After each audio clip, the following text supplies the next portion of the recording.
OBC, दलित, आदिवासी के लोग, ये जो गिग वर्कर कहलाते हैं, डोमेस्टिक स्टाफ, गिग वर्कर, इनकी लिस्ट निकालिए। रुको 1 मिनट। तेलंगाना में ब्लैक एंड व्हाइट है। इस देश में मजदूरी ओबीसी, दलित, आदिवासी करते हैं।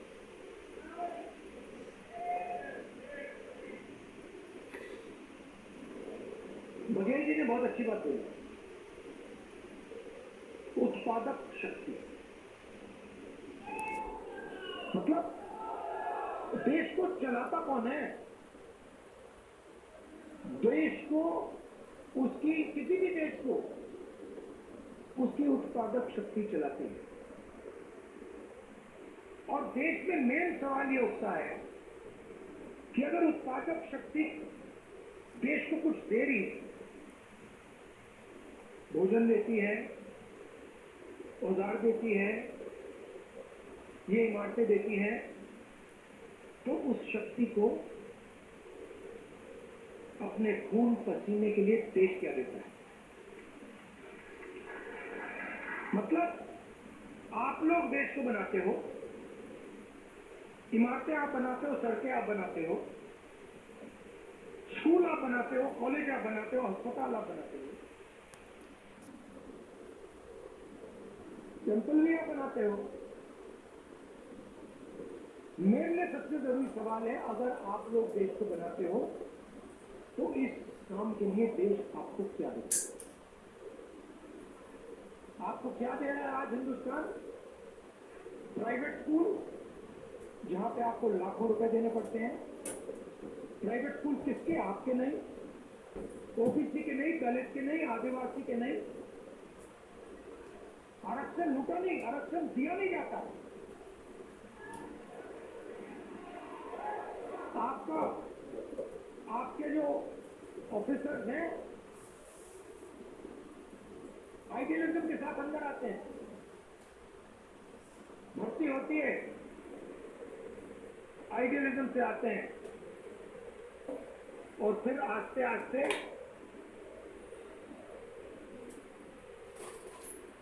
काटे जाते हैं। ACR, annual confidential report, OBC, दलित, आदिवासी अफसरों को हत्या करने का तरीका। रिजर्वेशन आपको दी गई है, मगर फाइनेंशियल मिनिस्ट्रीज को देखिए, डिफेंस मिनिस्ट्री, फाइनेंस मिनिस्ट्री, बड़ी बड़ी मिनिस्ट्रीज को देखिए, और वहां पे आप नेशनल लेवल, मैंने चेक किया, वहां पे जो ओबीसी, दलित, आदिवासी नाम बता दिए।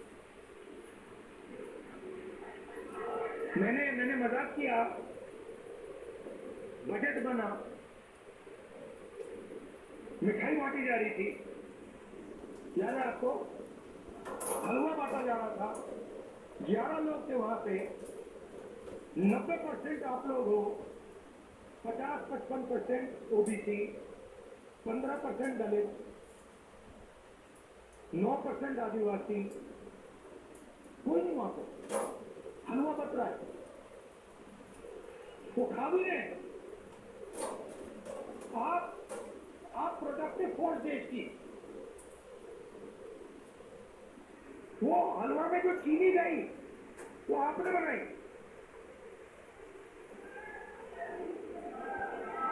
वो सब आप कर रहे हो, हलवा आप बना रहे हो और खा हो रहे।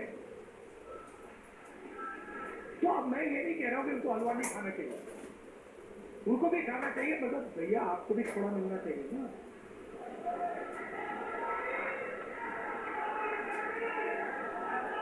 तो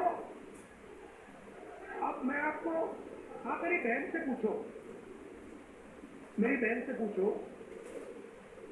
कभी मिलोगे तो पूछना कि अगर कभी राहुल ने किसी चीज के बारे में मन बना लिया तो उस बात को वो छोड़ेगा या नहीं छोड़ेगा, वो पूछ लो। मैं नहीं छोड़ने वाला, और मैं सिर्फ जाति जनगणना की बात नहीं कर रहा। देखो, आप ये मत सोचो कि मैं जाति जनगणना की बात कर रहा हूं। जाति जनगणना तो पहला कदम है। मैं जो आपकी जो बघेल जी ने उत्पादक शक्ति की बात की,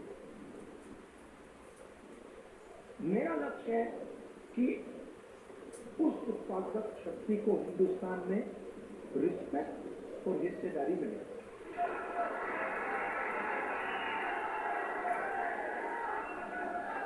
तो आपको लगना चाहिए, हिंदुस्तान के किसान को लगना चाहिए। आज आप हिंदुस्तान के किसान से पूछो, आपके बेटे के लिए क्या सपना है, आप क्या सोचते हो, आपका बेटा क्या करेगा? आपको कहेगा मजदूरी करेगा। और मैं चाहता हूं कि वो किसान कहे, नहीं, मेरा बेटा इस देश का सबसे बड़ा बिजनेसमैन बन सकता है। जो भी वो करना चाहता है वो कर सकता है। अब एक प्रॉब्लम है, राजनीति में सबसे बड़ी प्रॉब्लम पता है क्या होती है? क्या होती है? हाँ, नहीं, नरेंद्र मोदी कोई बड़ी प्रॉब्लम नहीं।